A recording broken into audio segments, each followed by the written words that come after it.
வீட்டுக்கு கிளம்பும் போது அவரோட மனைவிய பார்த்து, தயவு செஞ்சு அந்த வறுத்த கோழியும் நல்ல ருசியான சாப்பாடு மட்டும் கொண்டுட்டே வந்துடாத அப்படின்னு சொல்லிட்டு கிளம்பி போறாரு. வயக்காட்டுக்கு போன அவரோ ஒரு பெரிய குழிய தோண்டி வைக்கிறாரு. இவளும் சாப்பாடை சமைச்சு எடுத்துட்டு கொண்டுட்டு போறான். இந்த முறை அவர் வேணான்னு சொன்ன அந்த வறுத்த கோழியையும் நல்ல சாப்பாடும் எடுத்துட்டு போறான். கடுமையான வேலை செஞ்சிட்டு இருந்த விவசாயி இவ வர்றத பார்த்து சாப்பிடுறதுக்கு அங்க வர்றாரு.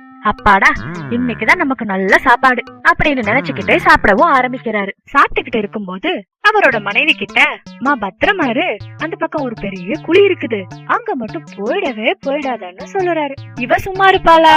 உடனே அங்க நடந்து போய் அந்த குழிய எட்டி பாக்குறா. உட்கார்ந்து இருந்த இடத்துல இருந்தே அந்த விவசாயி, மா பாத்து பாத்து உள்ள விழுந்துட போற அப்படின்னு சொல்ல இவ டாபுக்குன்னு உள்ள குதிச்சிடுறான். அத பார்த்த விவசாயி கொஞ்சம் கூட வருத்தப்படாம, அப்பாடா இன்னைக்கு கூட தொல்லை முடிஞ்சுதுடா அப்படின்னு ஒரே சந்தோஷமா அந்த இடத்த விட்டு கிளம்பி போறாரு.